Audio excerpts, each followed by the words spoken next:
Question number 2, Honourable David Cunliffe. Order. Thank you, Mr. Speaker. Thank you, Mr. Speaker. To the Prime Minister, does he stand by all his statements on regional development? If so, how many regions of New Zealand now have a lower number of people unemployed, according to the Household Labour Force survey, compared to when he took office? Right, Honourable Prime yes, Minister. 3 regions currently have fewer people looking for work than in March quarter of 2009. But more importantly, 8 regions have... Point of order, the Honourable David Cunliffe. Prime Minister is not addressing the question, which was in how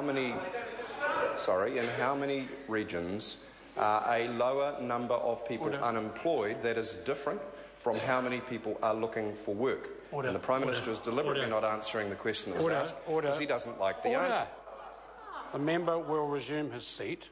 I will listen to the answer that's given by the Prime Minister. My first indications was that he was addressing the question, but I will listen carefully and make a decision when he concludes his answer. Right, Honourable Prime Minister. So, Mr. Speaker, the answer is yes. 3 regions currently have fewer people looking for work than in the March quarter of 2009. But more importantly, 8 regions have more people actually with a job than in March 2009. Across all of New Zealand, in the last year, 84,000 more people were employed, fewer people were unemployed, and the unemployment rate has dropped to 6%. Order. Supplementary. Supplementary question, the Honourable David Cunliffe. Supplementary. Does the Prime Minister understand the regions are not doing well under his government when the only region to have fewer people unemployed now is Canterbury, and despite the rebuild there are only 200 fewer people unemployed than in 2008? Or is higher unemployment his definition of New Zealand working? Right, Honourable Prime Minister. Well, Mr. Speaker, actually the regions are, for the most part, doing pretty well. But I know 2 ways to help the regions, Mr. Speaker. One of them would be to ensure when there's a natural disaster and timber is blown over in the regions, rather than allowing it to rot, you'd actually pick it up, mill it and create jobs. Mr. Speaker, I know another way, and that's when 3,000 people's jobs in Southland are on the line. Mr. Speaker, you provide a bit of support to get them through it. But, Mr. Speaker, I do know of cases where unemployment might rise in the regions, and they're in Northland and Napier. And the reason I know that is they're the place where Labour candidates have been talking to the Sunday Star Times about leader David Cunliffe. Order. That answer won't help the order of this House. Order. Thank you, Mr. Speaker. Supplementary question, the Honourable David Cunliffe.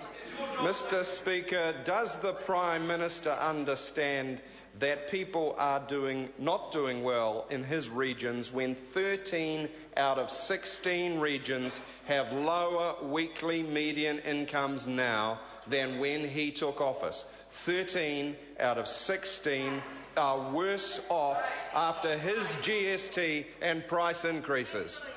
Right, Honourable Prime Minister. Well, Mr. Speaker, we don't accept the members' both numbers or versions of event.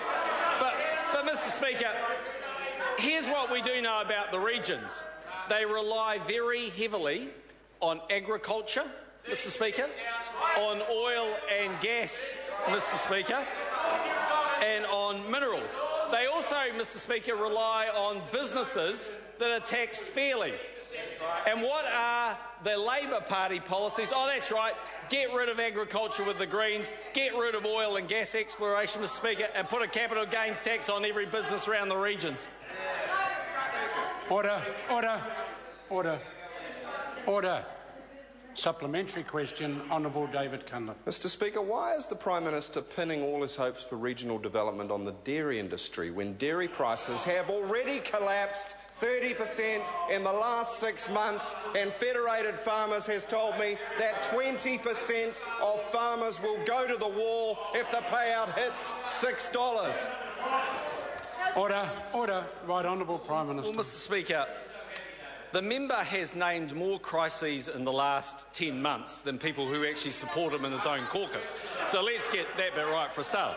Secondly, yes, dairy prices have come off a little bit, off their absolute high, but I'm actually proud to lead a political party that actually supports agriculture and rural New Zealand. We support them with a fair emissions trading scheme, not one that's going to whack a massive price on agriculture. We support them through roading development in the regions. We support them with ultra-fast broadband. We support them with investment in science, Mr Speaker. We support them with irrigation and water schemes, Mr Speaker. We support them in a number of different fronts. When the member went to Federated Farmers, my understanding was he got a reception very similar to the one that he got at his caucus meeting today. Order. Order. Order. Order.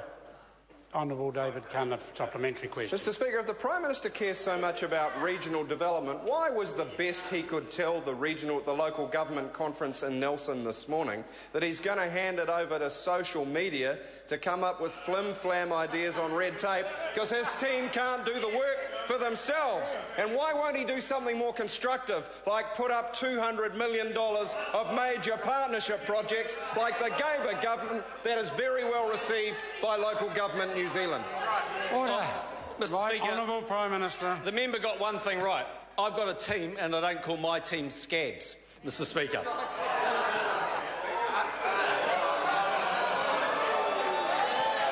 Order. Order.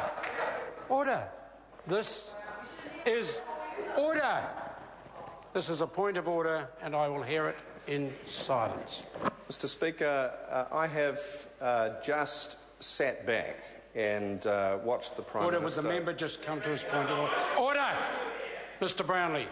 And watched the Prime Minister making insinuations about the Labour caucus which have nothing to do with his portfolio or the answers to his questions. Order. Mr Speaker, if I might. And I want to put on record that my caucus are a hard-working, loyal and terrific bunch. Order. And I want you to keep that Prime Minister according to... Order. Order. I gave the member considerable point to come to a point of order that may have been relevant. In my opinion, he did not. Does the member have further supplementary questions? Mr Speaker. Order. Supplementary question. Mr Speaker, point of order. Is this a fresh point? Just to clarify your ruling, are you saying that the Prime Minister was within standing orders with his last answer? Order. Yes, I am. In light of the question that was asked, I'm certainly not saying there was anything unparliamentary in the answer. The answer probably, in fact, certainly wasn't helpful to the order of the House. I then listened to the point of order, and the member was using the point of order to make a statement that was not actually relevant to the order of this House. Further supplementaries, the Honourable David Cunliffe. Mr Speaker, does the Prime Minister think his personal brand of wit is going to help New Zealanders when half the families in Kawerau live on less than $40,000 a year, a third of the town depends on a benefit, and in other areas over half the families earn over $100,000 and less than 10% are dependent on a benefit? Or is he happy with that kind of game of two halves and making jokes about politics instead of helping New Zealanders in their lives?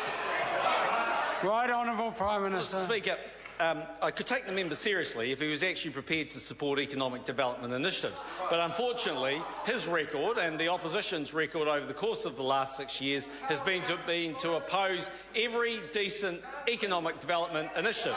And if the member thinks whacking up a $200 million slush fund over 4 years to try and compensate for being opposed to agriculture, opposed to mining, putting on capital gains taxes, increasing all sorts of other costs is somehow going to stop things. Order. Point of order, the Honourable David Cunliffe. Mr Speaker, I wonder whether you could clarify whether it's in order for the Prime Minister to mischaracterise Labour's policies instead of actually responding to his own. Order. The member's now on 2 occasions using the point of order to try and make what is effectively a political statement. He can do that by asking the right sort of question in the first place. Order. Supplementary question, Honourable David Cunliffe.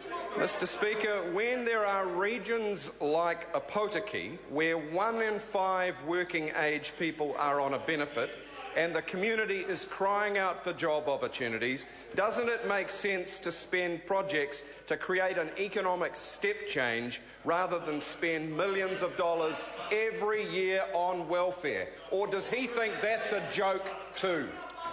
Right, Honourable Prime Minister. It might make sense for individual projects, but I would make the point that every time the government has suggested that there are individual projects that might make some merit, the opposition have voted against them. So it's all very well coming into this House now, 61 days, with a party that's in absolute disarray, trying to make out that they care about New Zealanders, but he doesn't. Order. Supplementary question, Mr. Speaker, Honourable David does the Cunliffe. Prime Minister understand that the regions of New Zealand are not doing well under his government?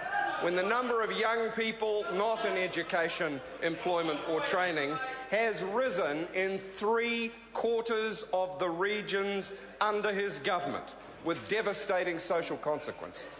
Right, Honourable Prime Minister. Mr. Speaker, a lot of the regions are doing particularly well, and they can do better when they are given the opportunities to do better, which is why reform of the RMA would help them, Mr. Speaker. That's why irrigation schemes across New Zealand may make a significant difference, Mr. Speaker. That's why expanding the oil and gas and mineral sector across the regions might make Speaker. Mr. Speaker, the members' own candidates are out there in the regions advocating national policy. Order. The answer is sufficient. Order. Question number 3, Jamie Lee Ross. Thank you, Mr. Speaker. Question to the Minister of Finance. What measures has the